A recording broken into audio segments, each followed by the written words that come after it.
धन्यवाद राजाओं के राजा, आपकी प्रेजेंस और आपकी हुजूरी के लिए धन्यवाद यीशु। हमारे बीच में होने के लिए धन्यवाद यीशु। धन्यवाद राजाओं के राजा, धन्यवाद प्रभुओं के प्रभु, धन्यवाद राजाओं के राजा, सामर्थी परमेश्वर आपका धन्यवाद करते हैं। धन्यवाद करते, धन्यवाद परमेश्वर, धन्यवाद करते परमेश्वर, धन्यवाद करते। थैंक यू जीसस, धन्यवाद मेरा तू ही है, सहारा मेरा तू ही है। मिलकर बोल सकते हैं क्योंकि प्रभु मेरा तू ही है, सहारा मेरा तू ही है। मैं तेरी नाव पर चलता रहूं मेरे खुदा। अपने आप को बंद कर, मैं तेरी नाव पर चलता रहूं मेरे खुदा। सहारा मेरा तू ही है,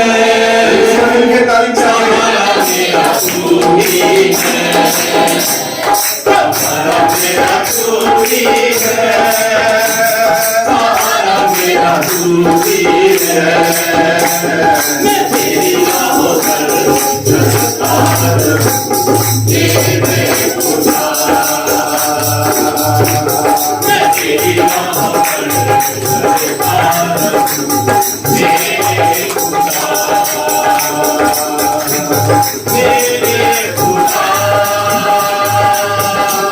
मेरे खुदा, मेरे खुदा, मेरे खुदा, मेरे खुदा।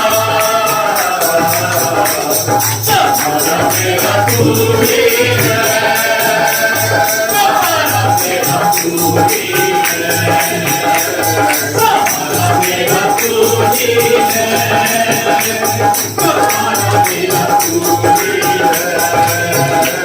मैं तेरी राहों पर चलता मेरे खुदा, मैं तेरी राहों पर चलता रहूं मेरे खुदा। विद्या मेरे पापों का छिपने की दूरी लगा, विद्या मेरे पापों का छिपने की दूरी लगा। राहों की तू है रोशनी, झूठा बदन की शिफा। राहों की तू है रोशनी, झूठा बदन की शिफा। दिल से भरे थे तू, लहू से मुझे धोए तू, मदद मुझे भरे थे तू, लहू से मुझे धोए तू। मैं तेरी राहों पर चलता रहूं मेरे खुदा, मैं तेरी राहों पर चलता रहूं मेरे खुदा, मेरे खुदा, मेरे खुदा, मेरे खुदा, मेरे खुदा। मैं तेरी राहों पर चलता रहूं मेरे खुदा, मैं तेरी राहों पर चलता रहूं मेरे खुदा। तेरे सिवा कोई नहीं, सपना को जो भर सके। तेरे सिवा कोई नहीं,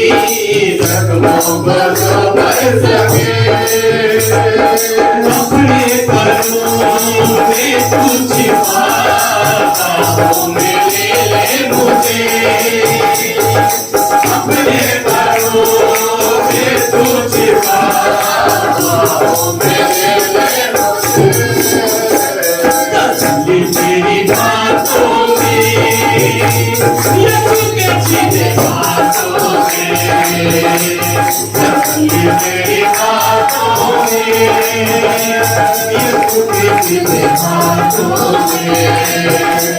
मैं तेरी राहों पर चलता रहूं, तेरे मैं तेरी राहों पर चलता रहूं, तेरे मेरे खुदा, मेरे खुदा, मेरे खुदा,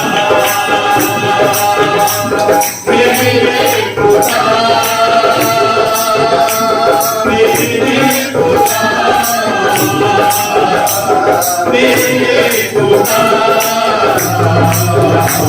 मैं तेरी राहों पर चलता रहूं, मेरे खुदा। मैं तेरी राहों पर चलता रहूं, मेरे खुदा। मैं तेरी राहों पर चलता रहूं, आइए कुछ समय के लिए हम अपने स्थानों पर खड़े हो जाएं। बस 5-7 मिनट 10 मिनट और बस हम प्रभु की प्रस्तुति करेंगे। धन्यवाद राजाओं के राजा, अपने मुंह को खोले और धन्यवाद करें, क्योंकि राजाओं का राजा हमारे बीच में है, प्रभु का प्रभु हमारे बीच में है। सर्वशक्तिमान परमेश्वर अपने स्वर्गीय सिंहासन को छोड़कर हमारे बीच में है। धन्यवाद करते हैं, धन्यवाद करते हैं, धन्यवाद करते हैं, धन्यवाद करते हैं, धन्यवाद करते हैं, धन्यवाद करते हैं। मेरे सिवा कोई नहीं, सपनों को जो भर सके। आप कह सकते हैं उसके, तेरे सिवा कोई नहीं, सपनों को जो भर सके। अपने परों में तू छिपा, बाहों में ले ले मुझे। बोलिए बोलिए उससे बोलिए, अपने परों में तू छिपा, बाहों में ले मुझे। तसल्ली तेरी बातों में, यीशु के सीधे हाथों में। तसल्ली तेरी बातों में, यीशु के सीधे हाथों में। मैं तेरी राहों पर चलता रहूं, मेरे खुदा। मैं तेरी राहों पर चलता रहूं, मेरे खुदा। सहारा मेरा तू ही है, कफ़ारा मेरा तू ही है। मैं तेरी राहों पर चलता रहूं, मेरे खुदा। मैं तेरी राहों पर चलता रहूं, मेरे खुदा। विद्या मेरे पापों का तू छिपने की तू ही जगह। विद्या मेरे पापों का तू छिपने की तू ही जगह। राहों की तू है रोशनी, रूजा बदन की शिफा। मस्सा से मुझे भर दे तू, लहू से मुझे धो दे तू। आशा से मुझे भर दे तू, लहू से मुझे भर दे तू, तेरी राहों पर चलता रहूं मेरे खुदा, तेरी राहों पर चलता रहूं मेरे खुदा, मेरे खुदा, मेरे खुदा,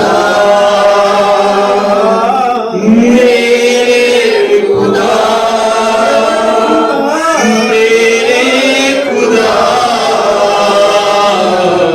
मैं तेरी राहों पर चलता रहूं मेरे खुदा, तेरी राहों पर चलता रहूं मेरे खुदा। धन्यवाद राजाओं के सामर्थी परमेश्वर, धन्यवाद, हालेलुया, धन्यवाद। मेरे बंदे तुझे छूना चाहते हैं,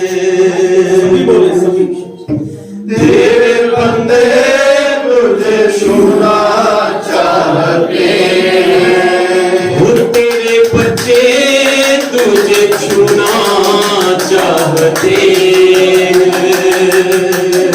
तेरे बच्चे तुझे छूना चाहते हैं, तेरा दीदार करना चाहते हैं, तेरा दीदार करना चाहते हैं, इनको छू, इनको छू, इनको छू, इनको छू, इनको छू, इनको छू, इनको छू, इनको छू, इनको छू, मुझको छू, मुझको छू, मुझको छू, मुझको छू, मुझको छू, मुझको छू, मुझको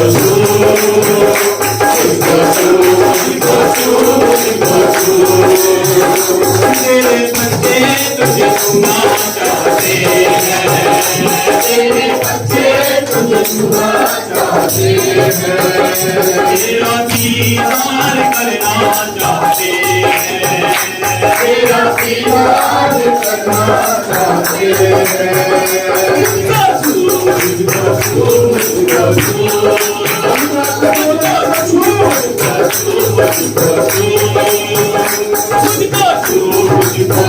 मुझको छू, मुझको छू, मुझको छू, मुझको छू, मुझको छू,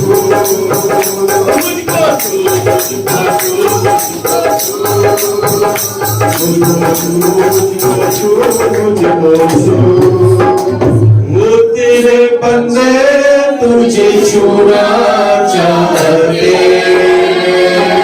मेरे बंदे तुझे छूना चाहते, वो तेरा दीदार करना चाहते, वो तेरा दीदार करना चाहते, मुझको छू, मुझको छू, मुझको छू, मुझको छू, मुझको छू, मुझको छू, फिर से मुझको छू, मुझको छू, मुझको छू, मुझको छू, मुझको छू, मुझको छू। प्रभु आपका धन्यवाद करते इस समय के लिए प्रभु जी, हमारे माध्यम में, हमारे बीच में होने के लिए धन्यवाद प्रभु, हमारी स्तुति, हमारी आराधना को ग्रहण करने के लिए धन्यवाद। सारा आदर, सारी महिमा, सारा जलाल, सारी स्तुति प्रभु जी हम सबके इकट्ठे होने से आपके नाम को मिले। अब जो समय है पवित्र आत्मा अपने वचन के द्वारा, उस बीज रूपी वचन के द्वारा हम सबसे बोले और प्रभु यीशु मसीह उस बीज को हमारे जीवनों में, हमारे हृदय रूपी पट्टियों के ऊपर मेरे प्रभु, उस भूमि के ऊपर जो हमारे हृदय में है बोया जाए और प्रभु जी 100 गुना फल लाने वाला है। हम सबको अपने लहू में ढाप ले प्रभु जी, ताकि शैतान उन वचनों को चुरा लेना पाए। सारा जलाल, सारी महिमा, सारी स्तुति और सारा धन्यवाद हमारी आराधना के द्वारा, हमारी स्तुति के द्वारा, हमारे इकट्ठे होने के द्वारा यीशु मसीह नासरी केवल और केवल आपको मिलेंगे। धन्यवाद हमारी विनती प्रार्थनाओं को सुनने के लिए। मीटिंग के बाकी पूरे हिस्से को आपके हाथों में देते हैं और शुक्रगुजारी के साथ हम इन सारी दुआओं को यीशु मसीह के नाम को लेकर मांगते हैं। आमीन। हालेलुया, हालेलुया, हालेलुया। प्रभु यीशु मसीह के मधुर के नाम में आप सबको जय मसीह की जय मसीह। पिछले दिनों में पठानकोट में था, मैं वहां की कलीसिया को मैंने सिखाया कि जय मसीह कैसे करते हैं। प्रार्थना भी अच्छे से सीख लें। सबको जय मसीह, जय मसीह। हालेलुया, हालेलुया। प्रभु यीशु मसीह का धन्यवाद हो आज के सुंदर समय के लिए, आज के सुंदर दिन के लिए जो हमारे प्रभु यीशु मसीह ने हमें दिए। इससे पहले मैं परमेश्वर की वचन कर चलूं, एक बात मैं आपको बताता हूं जो प्रभु यीशु मसीह ने मेरे हृदय में डाली। बड़ी अच्छी बात है मेरे सीखने के लिए, आप लोगों को भी सीखने के लिए। आप लोग तो बहुत अच्छे लोग हैं। नहीं तो कई बार कुछ विश्वासी लोग मुझे मिलते हैं, वो बताते हैं कि हमने प्रभु के लिए ऐसा किया, हमने प्रभु के लिए वैसा कर दिया, हमने उस चर्च के लिए वैसा किया, हमने उस चर्च में ये दिया, हमने उस चर्च में वो किया, हमने प्रभु के लिए ऐसा किया, हमने प्रभु के लिए वैसा किया। कभी मत इस बात को दोहराएं, बल्कि हुआ क्या, ये प्रभु ने आपसे जो कुछ भी करवाया, चाहे वो किसी चर्च के लिए, चाहे प्रभु ने अपने लिए करवाया, वो प्रभु ने इसलिए बुलाया है कि आप उस चीज को छोड़ दें और आगे योजना बनाए कि हमने प्रभु के लिए क्या करना है। Hallelujah, hallelujah. आगे योजना बनाए कि हमने प्रभु के लिए क्या करना है, जब हमने चर्च के लिए क्या करना है, ये आपने सोचना है। पुरानी बातें जो पुराना किया, जो पुराना प्रभु के लिए किया, चर्च के लिए किया, उसे छोड़ दे। कई बार क्या होता है, हम उसी चीज को दोहरा देते हैं, मैंने जी ऐसे किया था, मैंने वैसे किया, और जो बरकतें, जो आशीषें हमें मिलने वाली हैं वो वहीं पर रुक जाती है। आपने प्रभु के लिए नहीं किया, बल्कि प्रभु ने आपसे करवाया था। हालेलुया, ताकि आगे भी आप उस चीज को करते रहे। बोलो हालेलुया, हालेलुया। देखो मौसम बदलते हैं, बारिश भी आती है। अगर प्रभु के मैंने बस एक बार कर दिया, मुझे जरूरत नहीं, तो दुनिया का नुकसान हो सकता है, बहुत भारी, किसानों का नुकसान भी हो सकता है। तो जो प्रभु ने आपसे करवाया उसके लिए प्रभु यीशु का धन्यवाद। और फिर बोले कि प्रभु यीशु मसीह फिर इस योग्य बनाए और हमें सूझ बूझ दे कि हमें क्या करना है। Hallelujah, hallelujah. कल मैंने एक शब्द की बात सोच रहा था, मैं ये सोच रहा कि संडे को चर्च में क्या देना चाहिए। तो मेरे पास एक भाई बैठे हुए थे, कह रहे भाई सब कल किसने देना है, मैं कहने तक तो नहीं, कह रहा कि कल का जो होगा खाने का मेरी तरफ से होगा। हालेलुया। तो परमेश्वर अपने आप चीज को करता है, हमें प्रभु के लिए कभी भी रुकना नहीं चाहिए। ठीक है, मेरा कहना है कि जो आपने चर्च के लिए, जो प्रभु के लिए किया है, अगर उसे भूल जाए और आगे तैयार है कि प्रभु को बोले कि प्रभु मुझे बताए कि आगे मैं क्या करूं। तो ये बात प्रभु ने बड़ी अच्छी मेरे हृदय में डाली, मुझे लगा कि आप लोगों के साथ शेयर करना, उसे बताना, तो ये अद्भुत बात है। Hallelujah, hallelujah. खड़े हो सकते हैं आप, एक मिनट खड़े हो सकते हैं, वैसे खड़े हो सकते हैं, अभी भी तो पकड़ के खड़े हो सकते। मैं आपको एक बात बताता हूँ, ये ना एक मैं शायद के लिए भविष्यवाणी है, आप सबको मैं आप सबके सामने इसलिए शेयर करूं कि आप इस दुआई को याद रखोगे कि परमेश्वर ने ये किया। आने वाले समय में प्रभु यीशु मसीह आपको अपना पर्सनल घर देने सा, पर्सनल घर। अब मुझे लगता है कुछ दिनों इस बात के लिए सोच रहे थे, विचार कर रहे थे, परंतु प्रभु यीशु मसीह ने मुझे कहा कि मैं इस बेटी को घर देने सा। Hallelujah, hallelujah. इतनी बात मुझे जब प्रभु में लंबी चौड़ी नहीं खींचता, कई प्रचार उस बात को बड़ी लंबी चौड़ी खींचते। हालेलुया, ये प्रभु का काम है, हमारा काम है प्रभु ने जो बोला उसे बताना। ठीक है, आइए प्रार्थना करें। प्रभु यीशु जी, आपके पवित्र सामर्थी नाम में प्रार्थना करते हैं प्रभु जी, इस फैमिली के लिए, इस कलीसिया के लिए, हम सब के लिए प्रभु जी। और आज का जो संदेश है प्रभु जी, हमसे बोले, बातचीत करें, ताकि हमारे जीवन से महिमा आदर आपको मिले और हम करते आप बड़े पिता। और प्रभु यीशु जी, पवित्र आत्मा जी, मेरे देह पर, मेरे सोचों पर, मेरे विचारों पर, मेरी जुबान पर आप अपना कब्जा लें, ताकि सारी महिमा, सारा आदर आपको मिले। प्रभु यीशु के महान नाम इस प्रार्थना को मांगते हैं। आमीन। हालेलुया हालेलुया। शान आगे आ जा, पीछे बातें करा गया।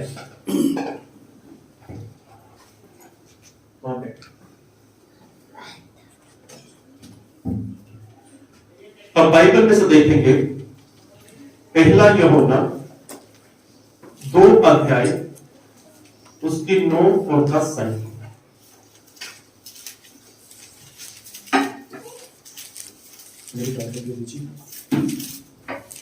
हम पढ़ेंगे पहला यूहन्ना उसका 2 अध्याय उसकी 9 और 10 आयत। जो कोई ये कहता है कि मैं ज्योति में हूं और अपने भाई से बैर रखता है वह अब तक अंधकार ही में है। जो कोई अपने भाई से प्रेम रखता वह ज्योति में रहता है और ठोकर नहीं खा सकता। Hallelujah hallelujah.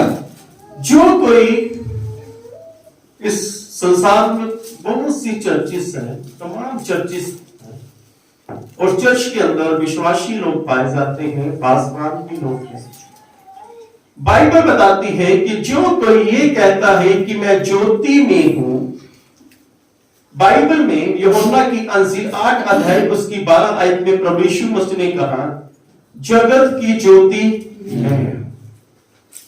और यहां पे परमेश्वर का वचन कह रहा है कि जो कोई ज्योति में है और अपने भाई से वो नफरत करता है, गिला करता है, शिकवा करता है, उसके भाई के मन में नफरत है, करवाहट है अपने भाई के प्रति, तो वो ये ना सोचे कि वो ज्योति में है, वो तो अंधकार में है। एक बार फिर से 9 आयत पढ़ दीजिए। जो कोई ये कहता है, जो कोई जी कि मैं ज्योति में हूं, कि मैं ज्योति में हूं, अपने आप में प्रभु यीशु मसीह में घमंड करता है, अपने आप में कहता है कि जो संसार की ज्योति अर्थात प्रभु यीशु मसीह है मेरे अंदर है जी, और अपने भाई से बैर रखता है, और अपने भाई से बैर करता है, वह अब तक अंधकार में ही है। वह अब तक अंधकार में ही है। बाइबल के अंदर परमेश्वर ने जब आदम की रचना की, हवा की रचना की, बाइबल में लिखा है परमेश्वर ने उन्हें कहा फलो फूलो पृथ्वी में भर जाओ। और बाइबल बताती है कि हवा ने 2 बच्चों को जन्म दिया, एक का नाम हाबिल और दूसरे का नाम कैन। और बाइबल बताती है कि दोनों बच्चे बड़े अच्छे से थे, बड़ा अच्छा, मुझे लगता है उन दोनों भाइयों के बीच में बड़ा प्यार था, बचपन इकट्ठे रहना, खेलना कूदना, झगड़ा भी होना। उसके बाद बढ़ते चले गए, जवानी में आ गए, और कैन और हाबिल के बीच में बड़ा अच्छा प्यार चल रहा था। पर तो बाइबल बताती है कि समय आया भेंट परमेश्वर को भेंट चढ़ाने का, और बाइबल बताती है कि जो हाबिल था वो परमेश्वर के लिए उत्तम भेंट लेके गया। कौन सी भेंट? उत्तम भेंट। कभी भी याद रखिए, परमेश्वर के सामने जब आप जाएं, उत्तम भेंट लेके जाएं, चाहे वो संसारिक है, चाहे वो आपके शब्दों की है। हमारी शब्दों की भेंट भी कई बार मरी हुई होती है। हम कई बार परमेश्वर को बलिदान चढ़ाते हैं, परमेश्वर को धन्यवाद करते हैं, और धन्यवाद हम कम करते हैं और वासनीय ज्यादा लिखते हैं। पर ये तो उत्तम भेंट, जब परमेश्वर के चरणों में जाएं, आप बिल्कुल फ्रेश होकर परमेश्वर के पास जाएं और परमेश्वर का दिल की गहराइयों से धन्यवाद करें, उत्तम भेंट चढ़ाएं। और जब परमेश्वर के संसारिक भेंट भी लेके जाए तो वो उत्तम लेके जाए। और इसने हाबिल ने उत्तम भेंट परमेश्वर को बलिदान की। और जो कैन था, बाइबल बताती है कि वो एक किसान था। बाइबल बताती है कि वो सब्जियों में से कुछ ऐसी सब्जियों में से भेंट परमेश्वर को चढ़ाई। वो ऐसी भेंट थी जो सही नहीं थी। वो जैसे प्रकार से हम जो ठेला लगाने वाले होते हैं, जो रेडी लगाने वाले होते हैं, आपने देखा हो सब्जी सुबह से फ्रेश सब्जी होती है जो बेचते हैं, और शाम को जब बच जाती है, जो गल जाती है, उसे क्या करते हैं, वो फेंक देते हैं। तो कैन ने बिल्कुल ऐसा किया, जो सब्जियों में से जो बची हुई भेंट थी वो परमेश्वर को बलिदान चढ़ाई। और बाइबल बताती है परमेश्वर ने हाबिल की उत्तम भेंट को ग्रहण किया। परंतु कैन को इस बात का गुस्सा आया, ये दोनों भाई हैं, पर कैन को इस बात का गुस्सा आया कि परमेश्वर ने मेरी भेड़ को ग्रहण क्यों नहीं किया। बाइबल बताती है परमेश्वर ने कैन से बात की कि तू क्यों क्रोधित है, तू क्यों गुस्से में है, इसलिए कि तेरी भेड़ ग्रहण नहीं की गई। परमेश्वर ने कहा यदि तुम भला करे, क्या करे, भला करे, यदि तू अच्छा करे तो तेरी भेड़ ग्रहण की जाएगी। यानी भेड़ ग्रहण करने से पहले, भेड़ को अर्पण करने से पहले कैन के अंदर अपने भाई के प्रति नफरत थी। भेड़ को अर्पण करने से पहले कैन के हृदय में अच्छी भेड़ ना ले जाना चाहा। उसके हृदय में कपट था, उसके हृदय में छल था, उसके हृदय में नफरत थी। और जब भेड़ परमेश्वर की लेके गया, एक तो बेकार सी भेड़ परमेश्वर के पास लेके गया, वो परमेश्वर कहता है यदि तू भला करे, ऐसा लगता है अपने भाई के साथ कोई अच्छा व्यवहार नहीं कर रहा हो, पर बाइबल बताती है कि वो गुस्से में था। और बाइबल बताती है कि उसने हाबिल की हत्या कर दी है।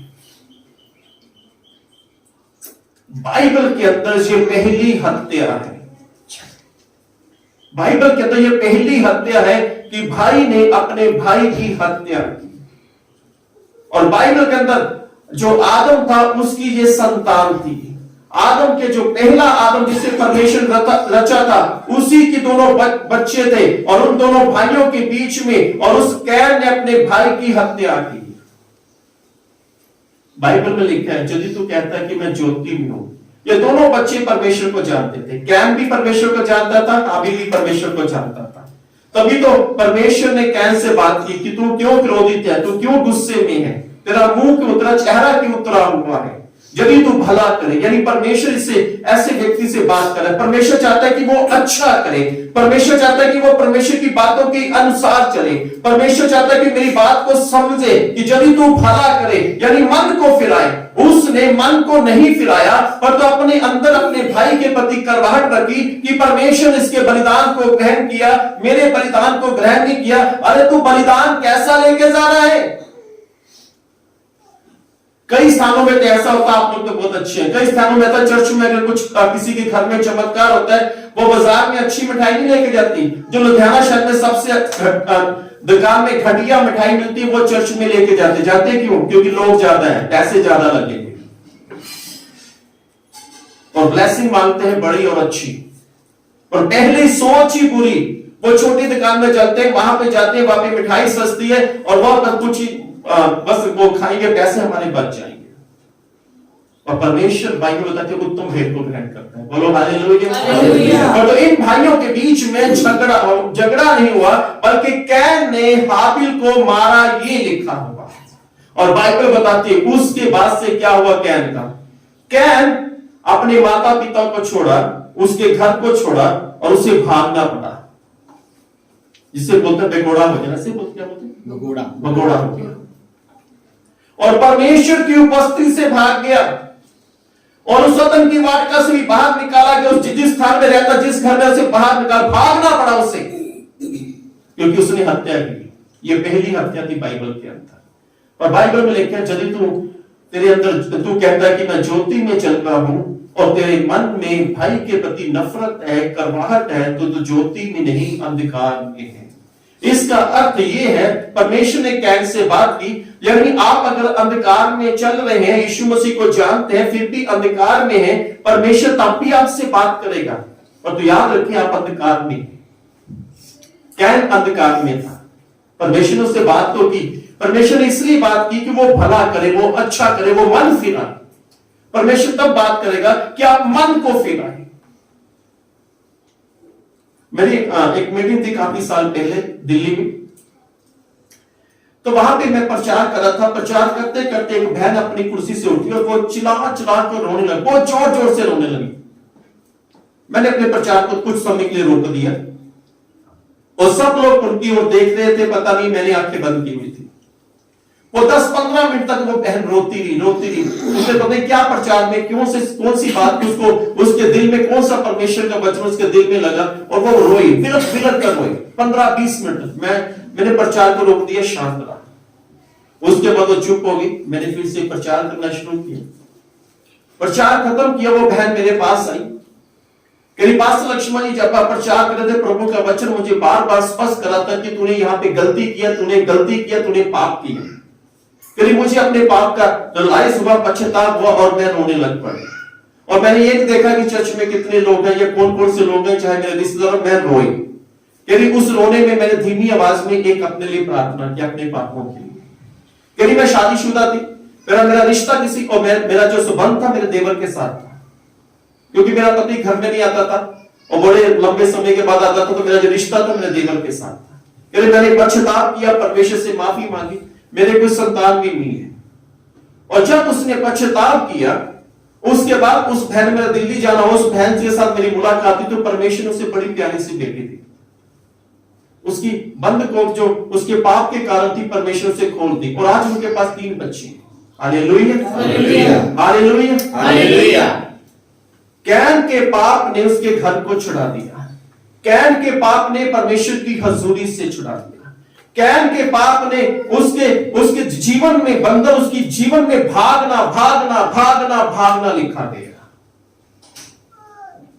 बाइबल में लिखा है, यदि आप ज्योति में हैं, अपने भाई से नफरत करते हैं, तो याद रखें कि आप ज्योति में नहीं, अंधकार में। Hallelujah, hallelujah. बाइबल के अंदर अब्राहम था, अब्राहम का बेटा, परमेश्वर ने 100 साल की उम्र में बेटा दिया जिसका नाम था इसहाक। बाइबल बताती है कि इसहाक जब जवान हुआ, उसकी शादी हुई, और जब उसकी शादी, उसकी उम्र थी 40 साल की। और बाइबल बताती है उसकी जो पत्नी थी जिसका नाम रेबिका था, और बाइबल बताती है कि वो उसकी कोख बंद थी। 60 साल की उम्र में परमेश्वर ने उसे ब्लेसिंग दी, परमेश्वर उसे आशीष दी, और वो गर्भवती हुई। 2 बातें याद रखें, बड़े ध्यान से 2 बातें सुनिए। अगर जिनकी शादी नहीं हुई, चाहे वो फेसबुक के मध्य देख रहे हैं, उनकी उम्र 30 से ऊपर, 35 से ऊपर, 40 से ऊपर है, वो चिंता मत करें।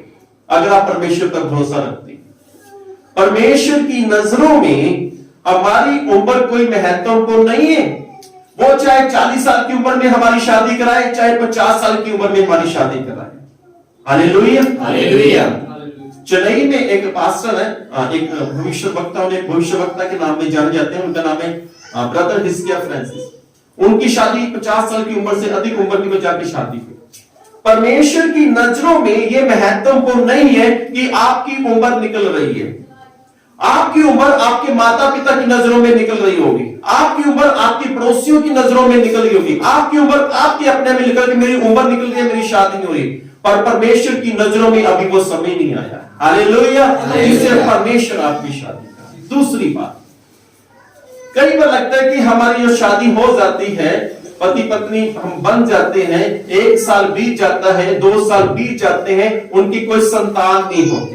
यदि आप परमेश्वर पर ईमान करते हैं, विश्वास करते हैं, तो चिंता मत करें।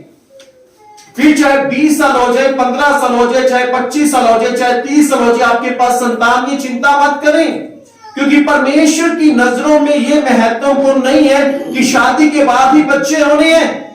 अगर आप परमेश्वर से प्रेम करते हैं, परमेश्वर से लगाव करते हैं, तो परमेश्वर तय करेगा कि कब उसको संतान आपको देनी होगी। चाहे वो 100 साल की उम्र में दे, उसने अब्राहम को 100 साल की उम्र में संतान दी। बोलो हालेलुया। और उसने इसहाक को 60 साल की उम्र में, उसकी जो पत्नी रेबका थी, और 60 साल की उम्र में वो गर्भवती हुई। और जब गर्भवती हुई, उसके पेट में ऐसे दर्द होती थी, ऐसे लग रहा है कि पेट के अंदर कोई युद्ध कर रहा है, कोई लड़ रहा है। बाइबल बताती है रेबिका परमेश्वर के पास गई, अपने पति के पास नहीं, परमेश्वर के पास, पूछने के लिए कि मेरे पेट में ऐसा दर्द क्यों उठता है, ऐसा लगता है कि पेट के अंदर लड़ाई चल रही है। वो गई परमेश्वर के पास, उसने परमेश्वर से प्रार्थना की कि परमेश्वर मेरे पेट में ऐसा क्यों हो रहा है, मेरे पेट में दर्द क्यों हो रहा है, और मुझे ऐसा क्यों लग रहा है कि मेरे पेट में लड़ाई चल रही हो। परमेश्वर ने बोला, मेरी बेटी रेबका, तेरे पेट में 2 बच्चे हैं। ये पहली ऐसी स्त्री है जिसने 2 बच्चों को जन्म देने की शुरुआत की। बोलो हालेलुया, हालेलुया। उसके बाद संसार में 2 बच्चे अक्सर होते ही रहते हैं, और ये पहली ऐसी स्त्री। परमेश्वर ने बोला तेरे पेट में जुड़वा बच्चे हैं, और जो आगे जाके 2 राज्य बन जाएंगे, 2 जातियां बन जाएंगी। बाइबल बताती है समय बीता, वो जुड़वा बच्चे संसार में आ गए। एक का नाम रखा गया याकूब और दूसरे का नाम हालेलुया, हालेलुया। वो बड़े हुए। बाइबल बताती है कि जो एसाव था वो शिकारी था, शिकार करने में माहिर था, मास्टर था। वो जंगल में जाता, जल्दी से शिकार को मार के वापस ले आता था। पर बाइबल बताती है कि जो याकूब था वो बिल्कुल सीधा सा था, वह घर में रहता था, कोई काम तुम नहीं कर, सीधा सा व्यक्ति, बिल्कुल सीधा सा। जैसे भाई रोमी को शादी से पहले बोलते थे इसके मम्मी पापा ये तो भोला है, कुछ नहीं करता, और भोले भोले चक्कर में ये बड़ा इंटेलिजेंट बन गया। हालेलुया, बड़ा बुद्धिमान बन गया। तो बाइबल बताती है याकूब अपने घर के अंदर था। देखिए जो काम नहीं करते ना वो घर का काम करते हैं। याकूब बताते हैं सीधा है, पर तो घर में दाल बनाना है ना? कई घर में होता है ना, शादीशुदा होते हैं, मिसेस स्टाफ होती है, अच्छा मैं ड्यूटी में जाने वाला था, दोपहर की सब्जी बना के रखना। मैं ड्यूटी पे जाने वाला क्या करना, दोपहर की सब्जी बना के रखना। हालेलुया, ये मैं कहते हैं नाइट ड्यूटी है मेरी, मैं ड्यूटी पर जा रही हूँ, सुबह मुझे देर हो जाएगी, सुबह नाश्ता बना के रखना, बच्चों को नाश्ता करा देना, बच्चों को स्कूल छोड़ाना, फिर आ जाना, फिर रेस्ट कर लेना। तो बिल्कुल याकूब ऐसे है, घर के अंदर है, वो दाल को बना रहा है। और उसका जो भाई है एसाव वो शिकार के लिए गया और वापस आया, उसे बड़ी तेज भूख लगी हुई है।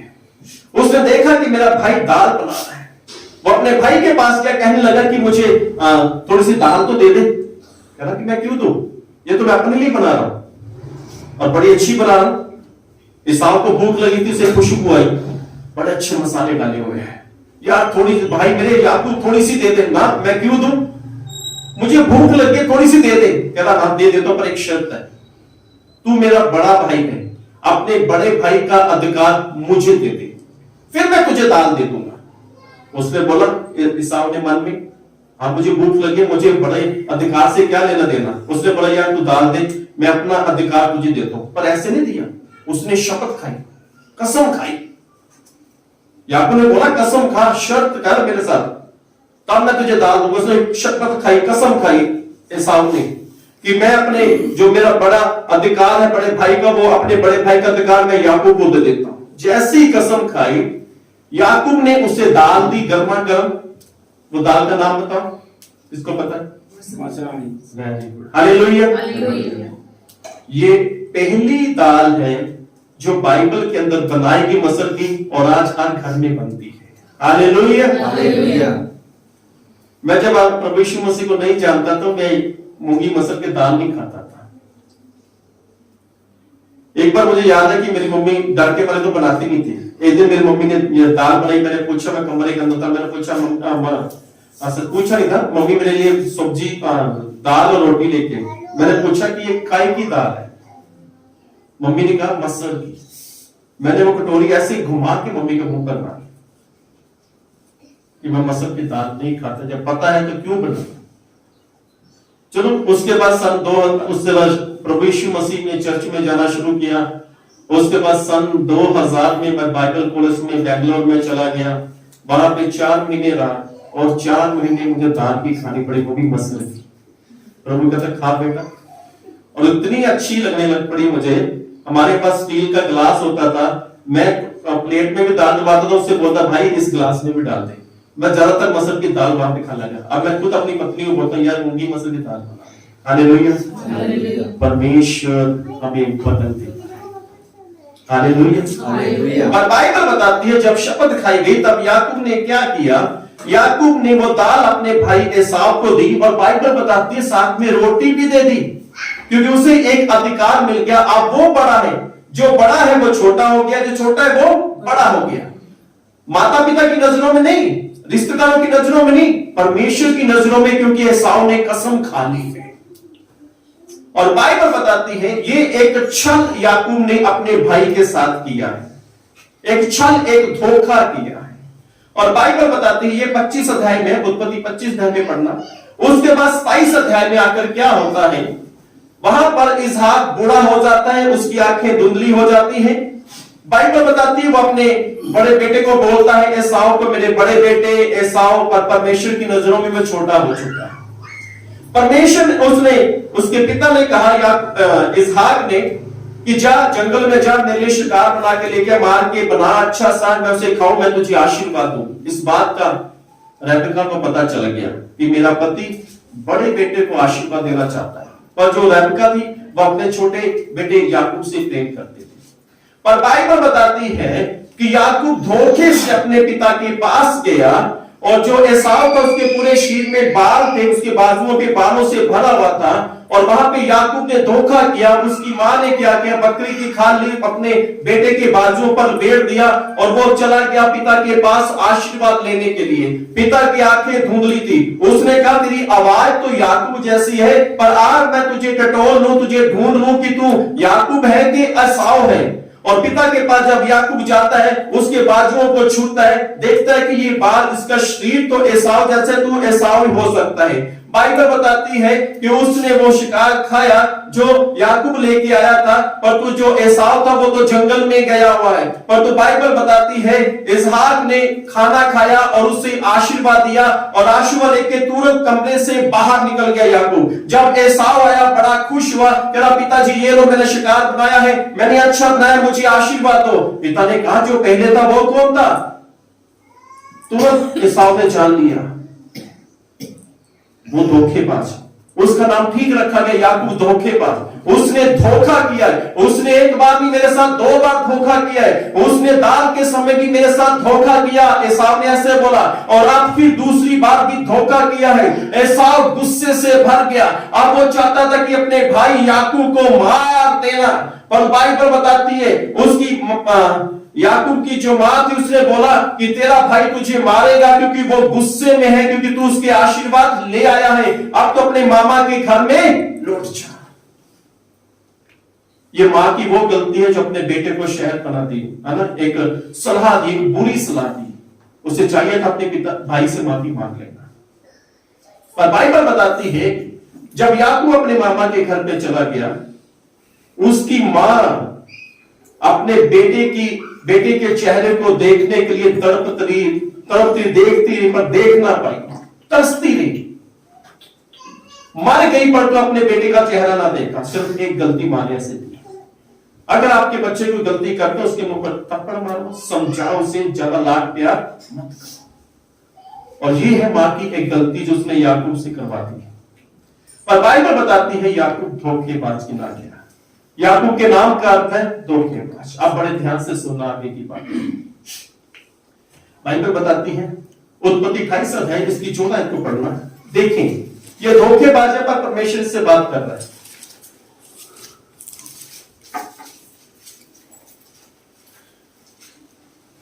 हम पढ़ेंगे उत्पत्ति 28 अध्याय उसकी 14 जी। और तेरा वंश भूमि की धूल के किन्नरों के समान बहुत होगा जी। और पश्चिम पूर्व उत्तर दक्षिण चारों ओर फैलता जाएगा, और तेरे वंश के द्वारा पृथ्वी के सारे कुल आशीष पाएंगे। Hallelujah, hallelujah.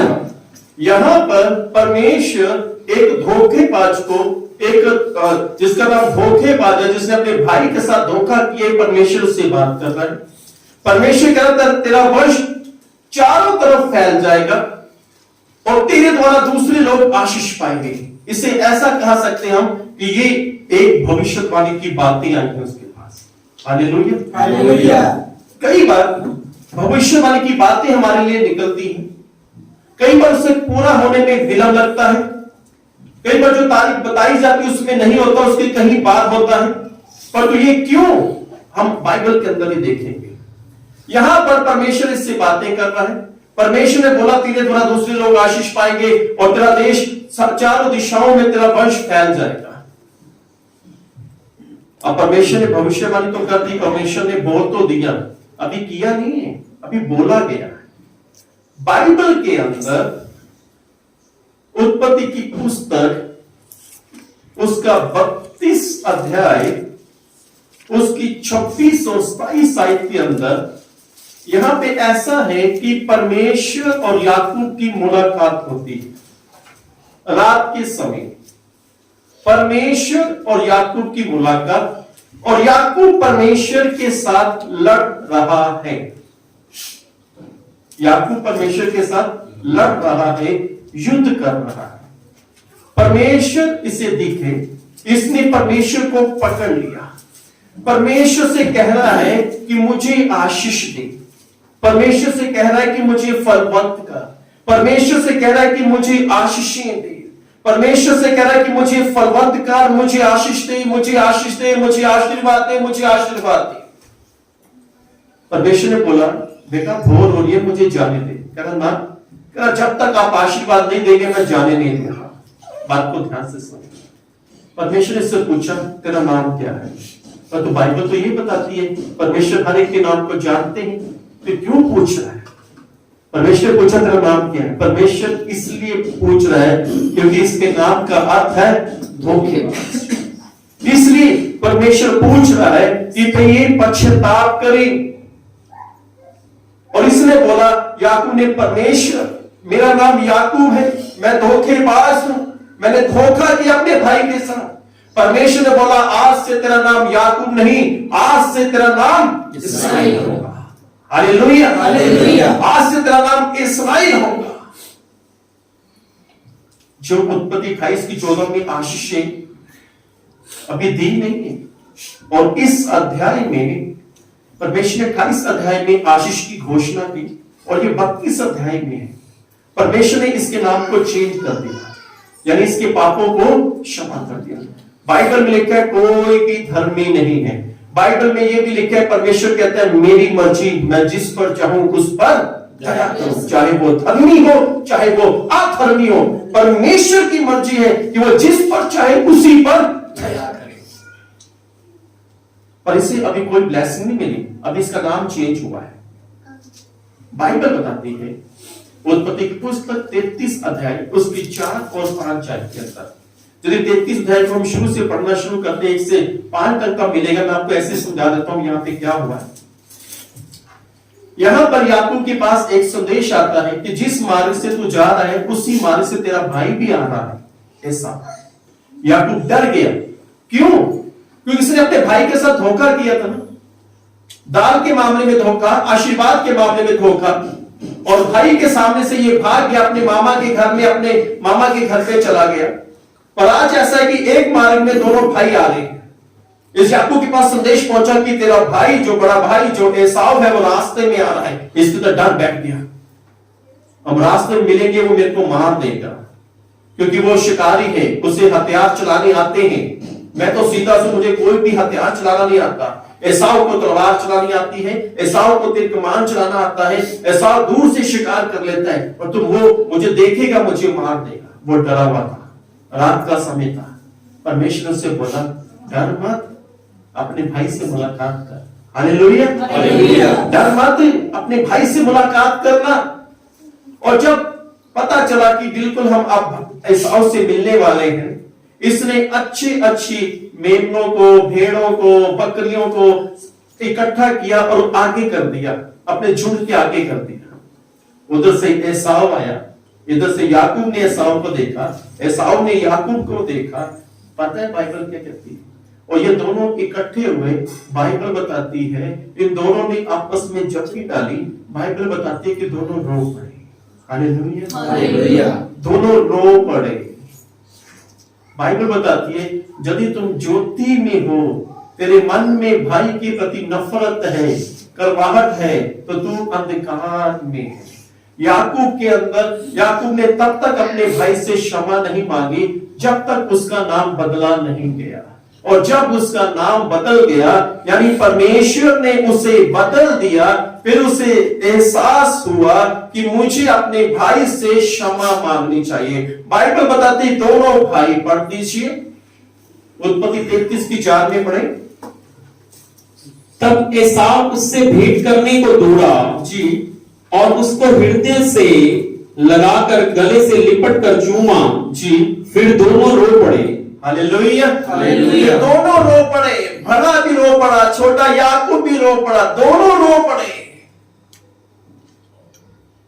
क्योंकि दोनों के अंदर परमेश्वर का प्रेम था। हालेलुया। याकूब ने तब तक क्षमा नहीं मांगी जब तक उसके अंदर परमेश्वर का प्रेम ना आया, तब तक क्षमा नहीं मांगी जब तक उसका नाम नहीं बदला गया, तब तक क्षमा नहीं मांगी जब तक उसकी क्षमा खुद की नहीं हुई। देखिए, जब हम मसीह में नहीं होते, हो सकता है कि हमारे मन में भाइयों के प्रति करवाहट हो, बहन के प्रति करवाहट हो, घर के प्रति, माता पिता के प्रति, माता पिता बच्चों के प्रति करवाहट हो। यदि हम परमेश्वर में हैं, यदि हम परमेश्वर पर भरोसा रखते हैं, यदि हम बाइबल के अनुसार हैं, यदि आपके पाप क्षमा हुए हैं, तो आप इस बात को समझ जाएंगे कि मुझे अपने भाई से प्रेम करना है, चाहे कितना भी गिला शिकवा क्यों ना किया हो। एसाव, देखिए एसाव जिसके अंदर नफरत थी भाई को मारने के लिए, बाइबल बताती कि वो तेजी से दौड़ा अपने भाई को गले लगा लिया, क्योंकि उसके अंदर परमेश्वर का प्यार। हालेलुया। हालेलुया। जब कोई हमारे साथ धोखा करता है, कोई हमारे साथ, उस वक्त हमें गुस्सा तो आता है, और गुस्से को शांत करें, कुछ समय बाद उससे मुलाकात करें। बाइबल हमें ये सिखाती है। हालेलुया। हालेलुया। बाइबल में लिखा हुआ है, मत्ती की इंजील 5 अध्याय उसकी 23 और 24 आयत के अंदर प्रभु यीशु मसीह ने बोला, जब तू वेदी पर जाए अपनी भेंट को लेकर, और वहां पे तुझे स्मरण आए कि तेरे भाई के मन में तेरे प्रति नफरत है, गिला है, शिकवा है, पहले जाकर अपने भाई से मुलाकात कर। हालेलुया। हालेलुया। पहले जाकर अपने भाई से क्या कर? मुलाकात कर, ताकि उस गिले शिकवे को क्या किया जाए? खत्म किया जाए, उस गिले शिकवे को खत्म किया जाए। हालेलुया। हालेलुया। अब एसाव और याकूब के बीच में प्रेम आ चुका है, दोनों गले लगे हैं, दोनों रोए हैं, प्रेम आ चुका है। पर अभी वो जो उत्पत्ति 28 की 14 में जो परमेश्वर ने आशीष का भी नहीं मिली, अब वो आशीष मिलने जाती है।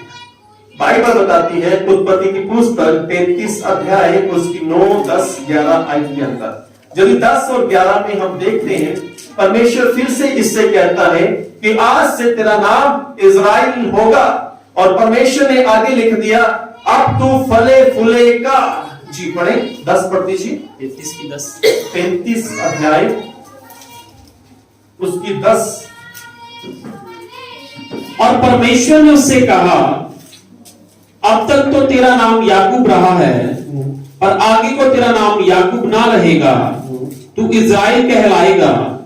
फिर परमेश्वर ने उससे कहा, मैं सर्वशक्तिमान ईश्वर हूं, तू फले फूले और बढ़े, और तुझसे एक जाति वरन जातियों की एक मंडली भी उत्पन्न होगी। बस पहले परमेश्वर ने पूछा तेरा नाम क्या, इसने याकूब बता दिया, और यहाँ पे परमेश्वर कहते हैं अब तेरा नाम याकूब नहीं इज़राइली होगा। इज़राइली नाम का अर्थ है परमेश्वर से आशीष पाया हुआ व्यक्ति, परमेश्वर से आशीष पाया हुआ व्यक्ति। और पीछे परमेश्वर ने जब इसका नाम बदला, वहां पर परमेश्वर ने इसे ये नहीं कहा कि तू फले फूलेगा, यहां पे परमेश्वर कहते हैं तू फले फूलेगा। जब हमारे मन में किसी के प्रति कोई गिला, कोई शिकवा होता है, नफरत होती है, बहनों के बीच में, भाइयों के बीच में, तो जो परमेश्वर ने भविष्यवाणी इसके लिए की हुई थी वो रुकी हुई थी। जो परमेश्वर ने आपके लिए आशीषें रखी हैं, जो परमेश्वर ने, अगर आप बीमार हैं, चिंगारी रखी है, जो भविष्यवाणी परमेश्वर ने आपके लिए की है, जो अभी तक पूरी नहीं हुई, इसलिए शायद पूरी ना हुई हो क्योंकि आपके मन में नफरत तो नहीं है, आपके मन में करवाहट तो नहीं है, बहन के प्रति करवाहट तो नहीं है, भाई के प्रति नफरत तो नहीं है, कहीं ऐसा तो नहीं कि जो परमेश्वर ने भविष्यवाणी करवाई हुई है वो भी रुकी हुई है, इसका कारण ये तो नहीं नफरत की वजह से। याकूब के साथ ऐसा ही था, परमेश्वर ने जब इसके लिए भविष्यवाणी की, से आशीष देने की बातें की, परमेश्वर ने इसके नाम को भी बदल दिया। और जब भाई के बीच में मुलाकात होगी, जब भाई के बीच में प्रेम हुआ, तब परमेश्वर 35 अध्याय में कहते अब तू फले फूलेगा, क्योंकि अब वो भविष्यवाणी पूरी हो जाएगी जो मैंने तुझसे कहा था कि तेरा देश चारों तरफ फैल जाएगा, वंश फैल जाएगा, तू बढ़ेगा, तू फलेगा।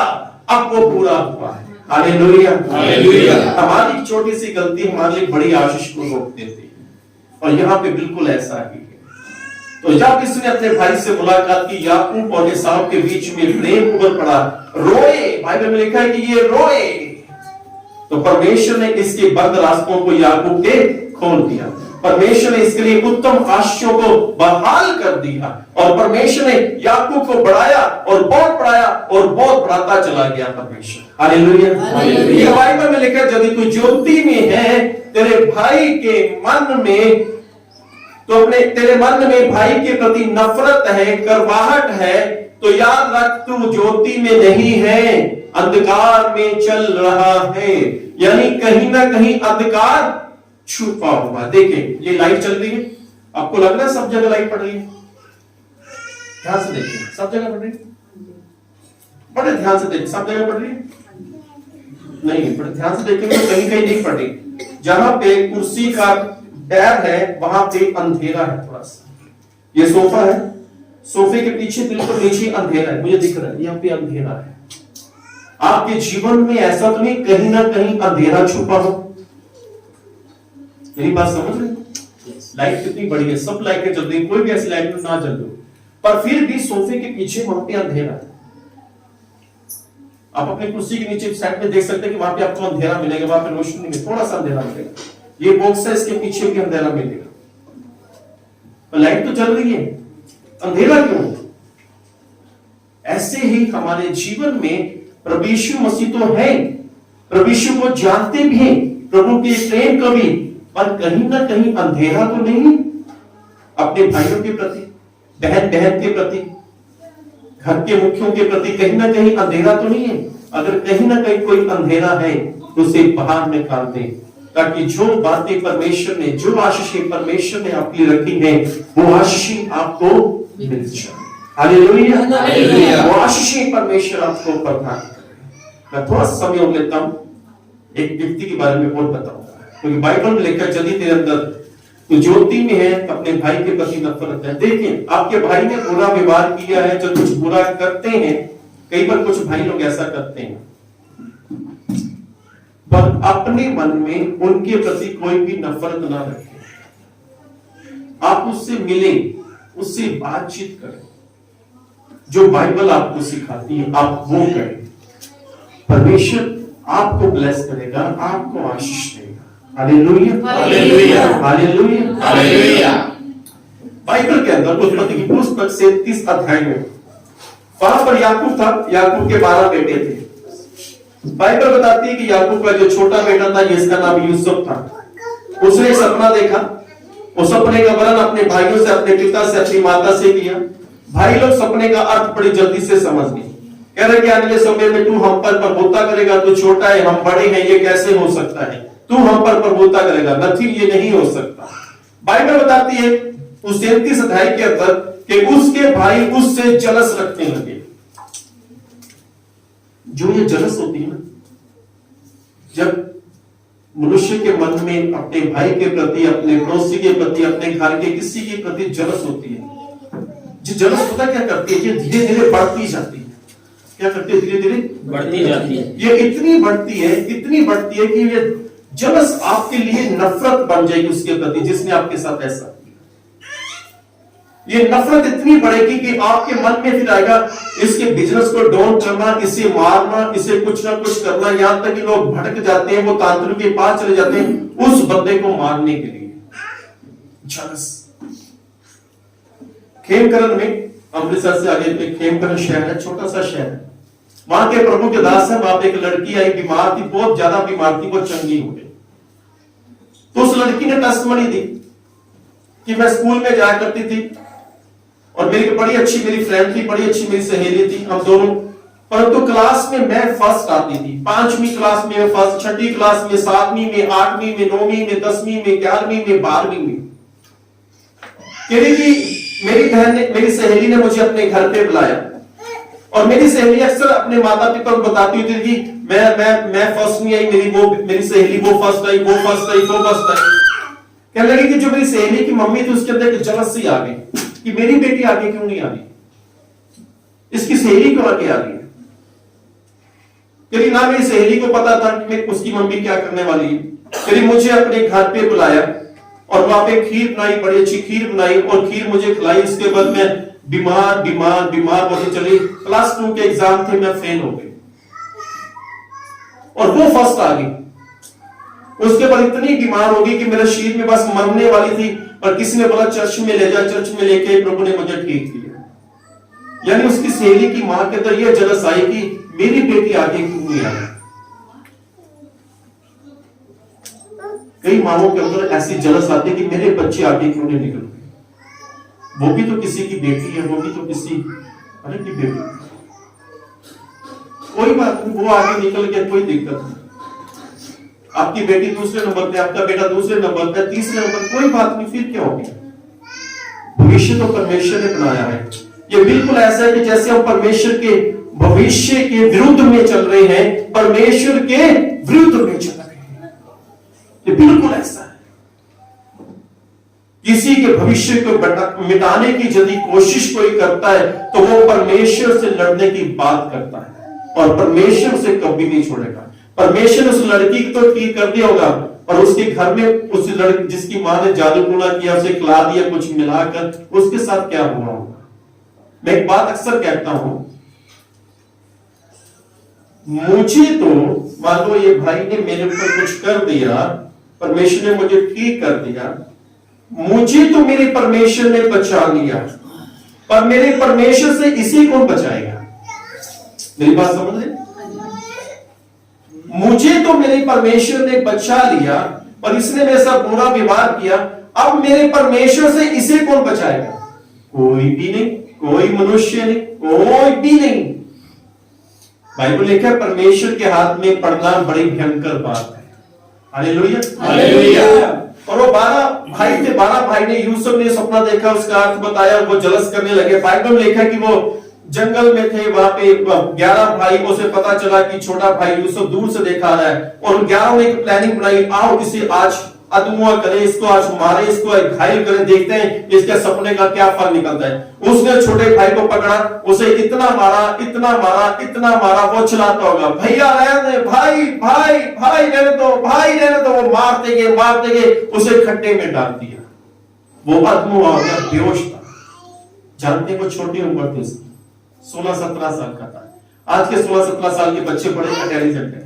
उस समय में 16 साल के 17 साल के बच्चे, मैं अपनी बताता हूं, जब मैं 15-16 साल की उम्र में था, बंटे खेलता होता था।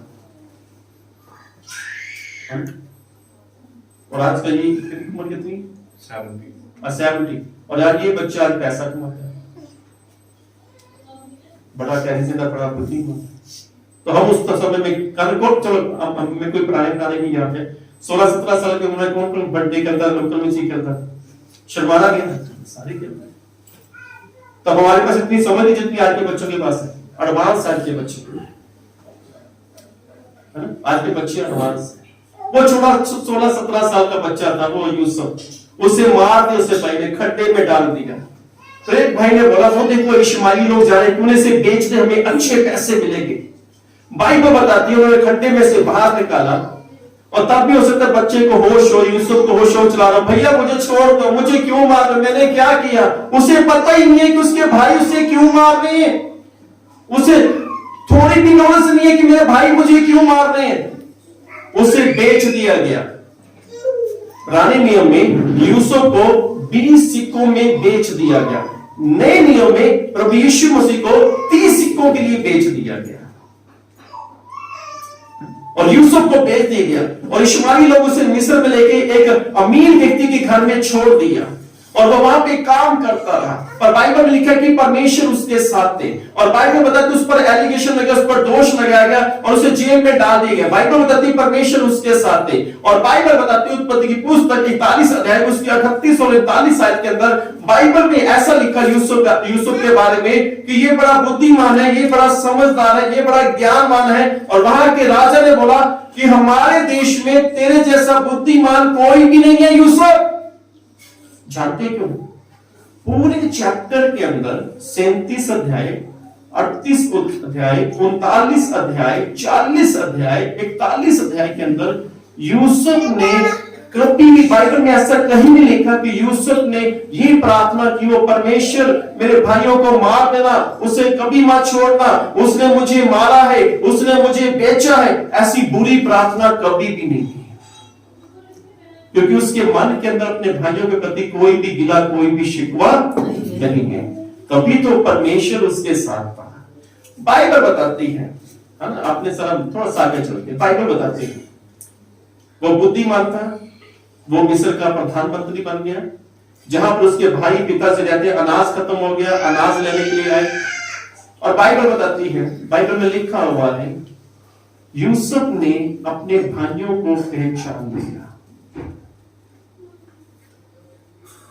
बाइबल में लिखा है कि यूसुफ ने जब अपने भाइयों को देखा वो रो पड़ा, वो रो पड़ा।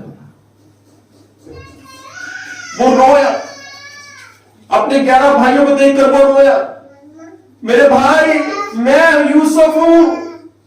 उसने ये नहीं कहा कि तुम लोगों ने मुझे इतने साल पहले मारा था, अब मेरे पास ताकत है, मेरे पास पावर है, मैं प्रधानमंत्री हूं, तुम्हें अभी बंदी बना लूंगा, तुम्हें अभी जेल खाने में डाल दूंगा, तुम्हारी मैं हत्या करवा दूंगा, तुम्हें मैं मार दूंगा, ऐसा कुछ भी नहीं। वो रोया भाइयों को देखकर, उसके अपने मन के प्रति, अपने मन के अंदर भाइयों के प्रति प्रेम था, और प्रेम था, दया थी, उसने गले लगाया, उससे प्यार किया यूसुफ ने। बाकी दूसरे भाई डर गए, ये तो प्रधानमंत्री कहीं हमें कोई सजा ना दे।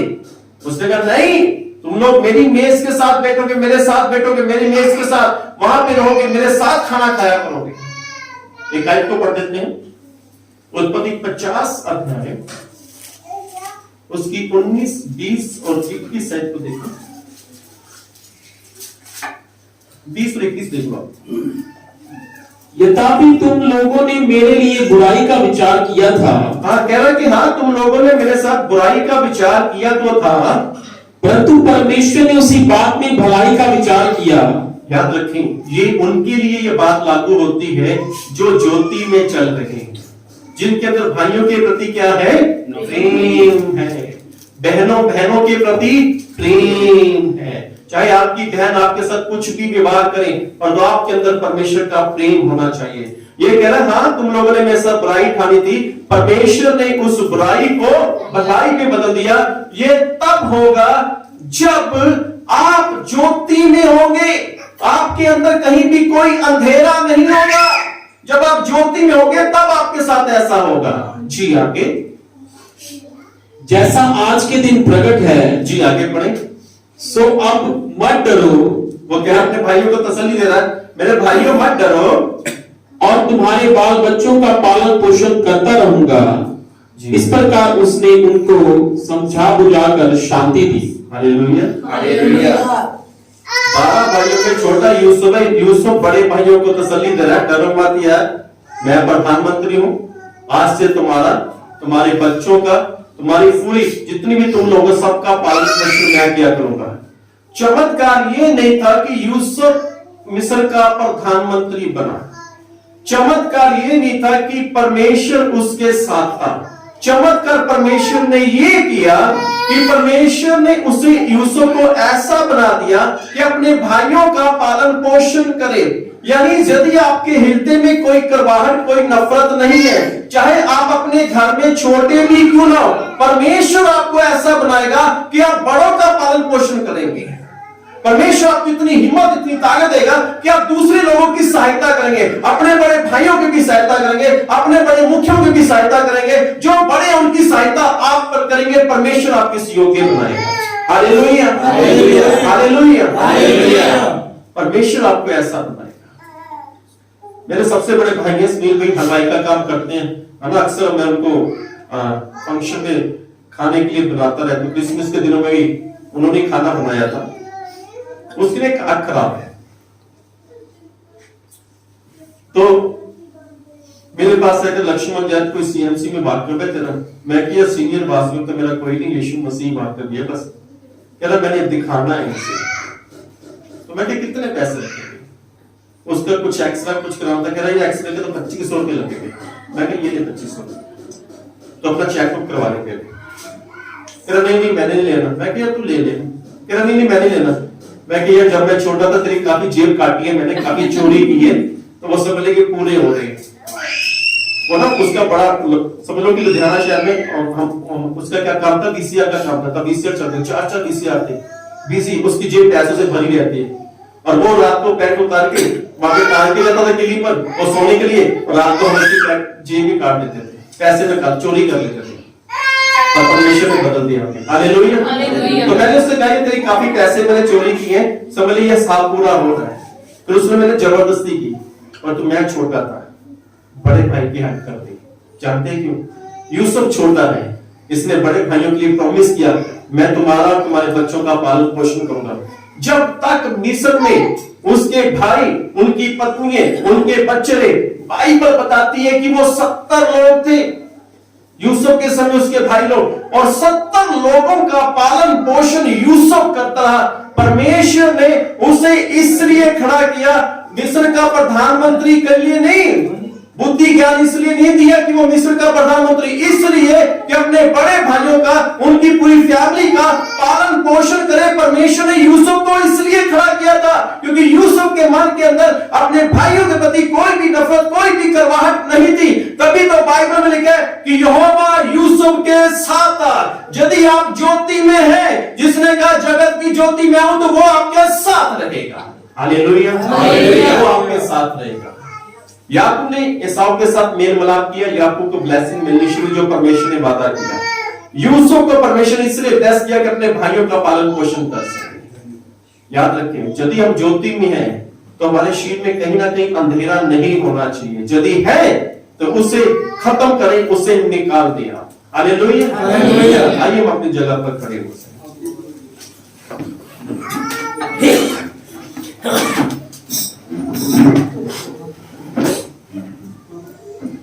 शक्तिमान सामर्थी प्रभु जी, हम आपका शुक्र, आपका धन्यवाद करते हैं।